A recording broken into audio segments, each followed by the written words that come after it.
علماء نے ایمان والوں کی تسلی اور دعوت فکر دینے کے لیے تجارت اور سود کے فرق کو بھی ڈفرینشیٹ بھی بیان کر دیا. اب ذرا غور سے سنیے گا. نمبر 1 فرق کیا؟ What is the difference between trading and interest based trading. سود کرنے کا کام کرنا یا جو نارمل کاروبار ہے اس میں فرق کیا ہے؟ تجارت میں نفع اور نقصان دونوں ہو سکتے ہیں، جبکہ سود لینے والے کو صرف فائدہ ہی ہوتا ہے، نقصان نہیں ہوتا. جبھی تو سود پہ پیسے دیتا، بھائی میں تو مہینے کے اتنے لوں گا، تیرا بیڑا غرق ہو جائے جو بھی ہو جائے، میرا ٹائم پہ پیسہ چاہیے. پہلا فرق یہ آ گیا. دوسرا فرق، کاروبار میں لگا ہوا سرمایہ ڈوب بھی سکتا ہے، جبکہ سودی معاملے میں اصل سرمایہ محفوظ رہتا ہے. بندہ کہتا ہے بھائی آپ کے پیسے ڈوب جائیں، جل جائیں، یہ آپ کا پرابلم ہے، مجھے میرے پیسے بھی واپس چاہیے اور مجھے میرا نفع بھی چاہیے. لیکن اگر آپ کسی کے ساتھ پارٹنرشپ کر رہے ہیں، اللہ نہ کرے آگ لگ گئی، کوئی نقصان ہو گیا، تو دونوں کا جائے گا نا.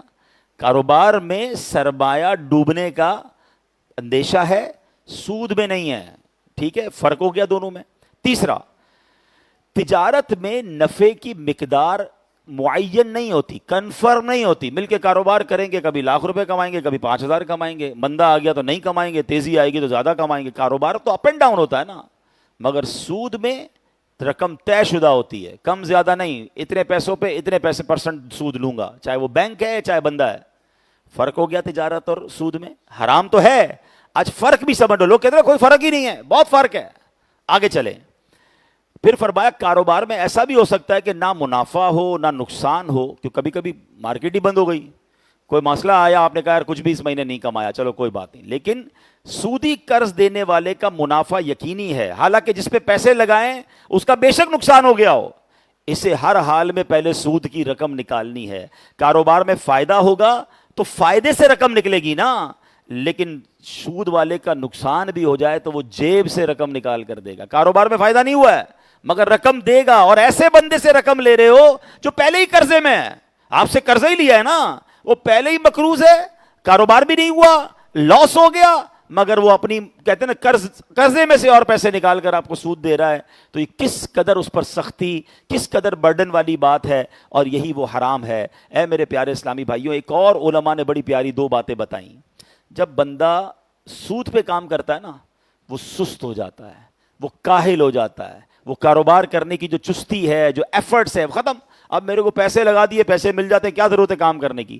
اس کا جو مائنڈ ہے وہ لاک ہو جاتا ہے، کریٹیوٹی ختم ہو جاتی ہے. وہ کبھی بھی نیا کام، وہ جب بھی نیا کام کرنے کا سوچے گا اس کو ڈر لگے گا، یار پیسے کہیں لگاؤں گا تو کوئی کھا جائے گا، نقصان ہو جائے گا. سود پہ اچھا ہے نا، پیسے لگاؤ گھر بیٹھے مل جائیں گے.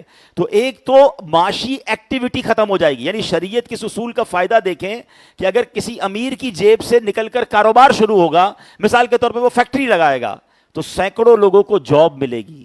ٹھیک ہے نا. اور جناب اس کے بعد کام آگے بڑھے گا تو مزدور اس فیکٹری میں سامان لینے آئیں گے، را مٹیریل نکلے گا تو کٹ پیس والوں کا جو بھی کام ہے اس کا فائدہ ہوگا. اب آپ غور کرتے جائیں کہ پیسہ مارکیٹ میں آ کر کاروبار میں لگے گا تو یہ سوسائٹی کے لیے بھی کتنا ضروری ہے، ہمارے معاشرے کے لیے کتنا ضروری ہے کہ امیر پیسے تو کاروبار سے بھی کمائے گا، لیکن اس کے ساتھ سینکڑوں ہزاروں لوگ بھی کمائیں گے، کئی گھروں کا چولہا جلے گا. لیکن اس کا اگر سود کھانے کا ذہن ہے، وہ کروڑوں روپے کی فیکٹری لگانے کی بجائے وہ کروڑوں روپے حرام طریقے سے سود پہ رکھ دے گا. اب اس کو ہر مہینے پروفٹ تو مل گیا، مگر وہ جو ہزاروں لوگوں کا چولہا جلنا تھا، وہ ہزاروں لوگوں کو روزگار ملنا تھا، وہ ختم ہو گیا. تو کیا خوبصورت اصول ہے شریعت کا. اللہ قرآن میں فرماتا ہے تجارت کو حلال قرار دیا، سود کو حرام قرار دیا، تاکہ معاشرے میں پیسہ روٹیٹ ہو، لوگ ایفرٹ کریں، لوگ کاروبار کریں. تو ایک بڑا فالٹ سوسائٹی میں یہ کریٹ ہو جاتا ہے کہ جب لوگوں کا یہ مائنڈ سیٹ بن جاتا ہے کہ جناب سود پہ پیسے کھانے ہیں، اسی لیے اس کو حرام جہنم میں لے جانے والا کام قرار دیا گیا. ایک وجہ اس کی یہ بھی ہے. اچھا، ایک اور بڑی پیاری حکمت علماء نے بیان کی کہ جب بندہ سود کا کام کرنا شروع کر دیتا ہے نا، وہ بے رحم ہو جاتا ہے. ہاں، اس کے اندر سختیاں، دل سخت ہو جاتا ہے. تو اس کو اپنے پیسوں کی فکر ہے، سامنے والا ریکویسٹ بھی کر رہا ہوتا ہے کہ یار میرا اس بار دھندا نہیں ہوا، میرا کاروبار نہیں ہوا، میرا پیسے نہیں ہیں. بھائی جان مجھے کوئی فرق نہیں پڑتا، مجھے میرا اماؤنٹ چاہیے، مجھے میرا نفع چاہیے. بے رحم. اچھا، پھر جب سود کا کام کرے گا اتنا سخت دل ہو جائے گا کہ وہ کبھی قرضہ نہیں دے گا. اب جب آپ کو پیسوں پہ پیسے ہی مل رہے ہیں، اب کوئی آ کے مثال کے طور پہ غریب رشتہ دار کہتا ہے بچی کی شادی ہے 2 لاکھ روپے دو، اس کا تو دماغ چلنا شروع ہو جائے گا، 2 لاکھ پہ تو مہینے کے اتنے بچتے ہیں، اس کو دوں گا تو مجھے نہیں بچیں گے. یا تو پھر اس کو بھی کہے گا 2 لاکھ دوں گا، تم مجھے کتنا دو گے. اللہ کے بندے، پھر قرض کدھر گیا، مدد کدھر گئی، رحم دلی کدھر گئی.